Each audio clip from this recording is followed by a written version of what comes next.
Good morning guys. आज है भाई दूज एंड आप सभी को भाई दूज की मेरी तरफ से हार्दिक शुभकामनाएं। हैप्पी भाई दूज। और मैं अभी जस्ट नहा वहाँ के आई हूँ, जस्ट अभी निकले हूँ बाथरूम से नहा के। और मैं जैसे कि भाई दूज है तो मैं अभी तुरंत जा रही हूँ रेडी वेडी होने के लिए, और हो के मैं जाऊँगी पूजा वूजा के लिए। तो पोस्ट वीडियो जिसमें रेडी होते हुए मैं मेकअप करते हुए मैं वीडियोज़ ले रही हूँ। और ना मेरा ऐसा बहुत मन है कि मैं गेट रेडी विथ मी वाली वीडियोज़ लाऊँ, मैं मेकअप वाला ऐसा कुछ मैं वीडियोज़ लाऊँ। आपका क्या राय है, आप मुझे बताना। खैर यहाँ पे मैं मेकअप कर रही हूँ और मैं काफ़ी ज़्यादा मिनिमल मेकअप कर रही हूँ क्योंकि मुझे पूजा में जाना है बस, तो मैं उसी हिसाब से मैं मेकअप कर रही हूँ। और यहाँ पे मैं पाउडर सेट कर रही हूँ। चेहरे पे अपने फेस पे अपने आप पे कर पाऊँ उतना मुझे अच्छे से मेकअप आता है। पर वही रही बात अगर किसी और को करने के लिए तो उसमें मेरी मौत आती है। यस। एंड यहाँ पे बातों में मम्मी आ गई है और मम्मी जब देख रही थी तो कर रही कि क्या बोल रही कि क्या कर रही हो, वीडियोज़ बना रही हो। तो वही मैं मम्मी को बताई कि मैं क्या कर रही हूँ। और मम्मी को ऐसा लग रहा है जैसे कि मैं बहुत लेट करने वाली हूँ क्योंकि वहाँ पूजा स्टार्ट हो गई और मैं यहाँ रेडी हो रही हूँ। और ये हमेशा ऐसे ही होते रहता है, जब भी वो देखती है कि ऐसा कुछ कर रही है तो उसको लगता है जैसे ट्रेन छूट रही हो।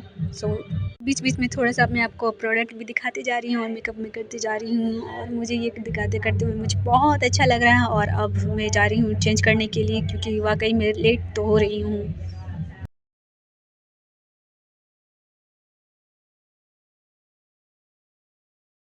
लगाया काजल एंड दैट्स इट। और हाँ, लिपस्टिक मैं अभी लगाऊंगी बाद में बाहर जाके। तो आप ये मत समझना कि मैं बिना लिपस्टिक की हो गई हूँ। तो अभी मैं जा रही हूँ और मैं यार रिया को बता रही हूँ कि इस एंगल से नहीं, ऐसे लोज, क्योंकि उसे पता नहीं चल रहा था ना कि कैसे रिकॉर्ड करना है, उसे लग रहा था नॉर्मल ही। बिहार में भाई दूज को बहुत ही खुशी और उत्साह के साथ मनाया जाता है। आपको पता है कि भाई दूज क्यों मनाते हैं? क्योंकि ऐसा मान्यता है कि यमुना जी ने यमराज जी के लिए, जो कि यमराज जी उनके भाई थे और उन्हें भोजन पे बुलाए थे खाने के लिए, पर यमराज थोड़े व्यस्त थे अपने कार्य में, तो वो थोड़ा समय निकाल के उनके पास जाते हैं। तब यमुना जी उनकी आरती उतारती हैं, तिलक लगाती हैं और उन्हें भोजन कराती है। ये सब देखते हुए यमराज जी ने उन्हें वरदान दिया कि कार्तिक मास के शुक्ल पक्ष के दिन जो बहन अपनी भाई के लिए ये व्रत करेगी, उनकी तिलक लगाएंगी, आरती उतारेंगे, उन्हें अकाल मृत्यु का कभी कोई भय नहीं होगा और उनका जीवन सदैव सुख से भरा रहेगा। उस दिन को हम लोग भाई दूज के नाम से जानते हैं और हम लोग भाई दूज के नाम से ये पर्व करते हैं और मनाते हैं। और वैसे भाई दूज का दूसरा नाम गोधन भी होता है। आप अपने शहर में इसे क्या किस नाम से जानते हैं, बताना आप मुझे। बीच में ऐसा बहुत सारी विधि होती है जो करना मुझे बहुत पसंद है। स्पेशली ये जो मालाएँ होती है, रुई वाली मालाएँ बनाने, वो मुझे बहुत पसंद है। इसमें होता है कि पहले हम रुई को ना वो चंदन लगा के, हल्दी लगा के हमें माला बनानी पड़ती है और उसे पहले बना कर रख दिया जाता है। हमें बाद में इसे जोड़ना होता है और उस बीच में ही कथा होती है और कथा सुनाई जाती है और उस कथा के जैसे ही एंड होता है तब हम उसे जोड़ते हैं माला को। और एक बात बताना चाहती हूँ कि बैकग्राउंड में आपको बहुत कुछ आवाज़ें आ रही होंगी, कौवे की आवाज़ें आ रही होंगी, गाने की आवाज़ें आ रही होंगी। तो हाँ, कौवे का तो कुछ नहीं कर सकती और जो गाने आ रहे हैं तो शादी का टाइम चल रहा है तो गाना वाना बज रहे हैं और भी कंस्ट्रक्शन का हो रहा है जो उसी कारण आवाज़ आ रहा है, तो आप प्लीज़ इग्नोर कीजिएगा उसे। और उसके बाद में ही बीच में अभी याद आया कि यहाँ पे कांटे वाली रस्म चल रही है, तो ये हाँ, ये भी कांटे वाला, ये मुझे तो ऐसा बहुत ज़्यादा डेंजरस लगता है ये वाला जो रस्म होता है। इसमें ऐसा होता है कि बोला जाता है कि हमें पहले अपने भाइयों को श्राप देना होता है, वो भी ज़रूरी है, ऐसा नहीं कि हम ऐसे दे रहे हैं। श्राप देने के बाद में कथा सुनने की एक और कथा होती है, उसके बाद में हमें उसी इस कांटे को लेकर हमें अपने जीभ में गड़ाने पड़ते हैं। इसका ये मतलब होता है कि जिस मुँह से हमने अपने भाई को गाली दिया, जिस मुँह से हमने अपने भाइयों को गाली दिया, श्राप दिया, उसी जीभ में हम कांटे गड़ाते हैं। इसका ये होता है और यही इसी के बीच में दूसरी कथा ख़त्म होती है और अभी कथा सुना रही हैं आंटी।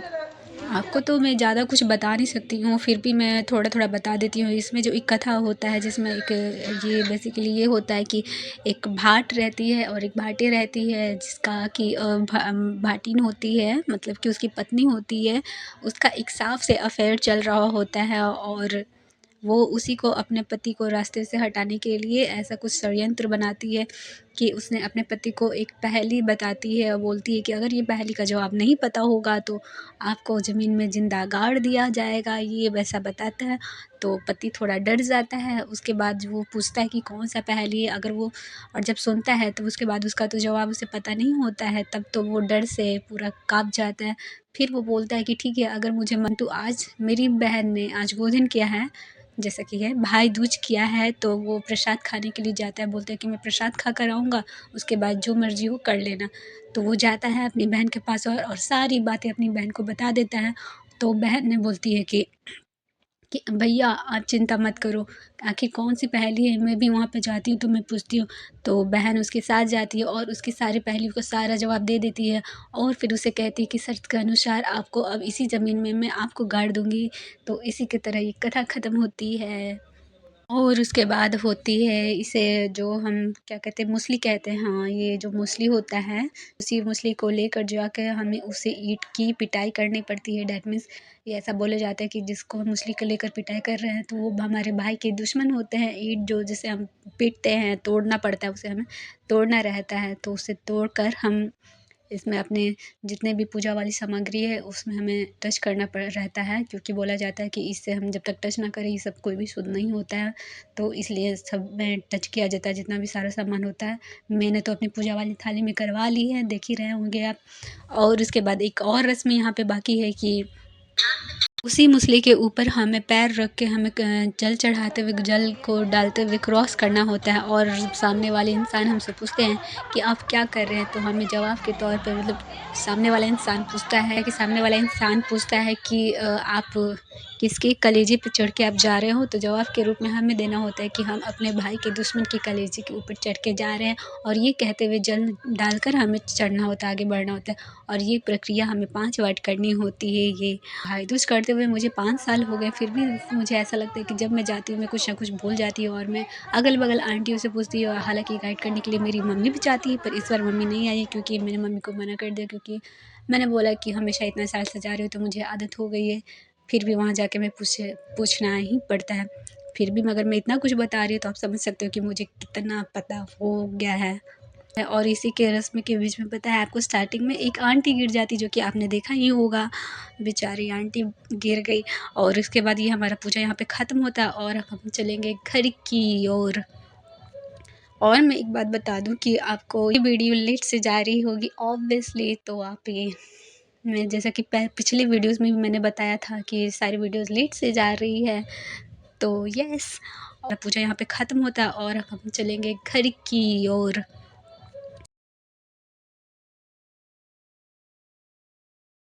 और अभी मैं घर आ चुकी हूँ, तो अभी मैं जाऊँगी खाना खाने के लिए। पता नहीं, नॉर्मल डे तो ऐसे मुझे भूख लगती नहीं है जल्दी, पर अगर बात फास्टिंग वगैरह की कुछ हो तो मुझे बहुत ज़ोरों की भूख लग जाती है। तो मैं अभी जस्ट जाऊँगी, चाय बनाऊँगी, पीऊँगी।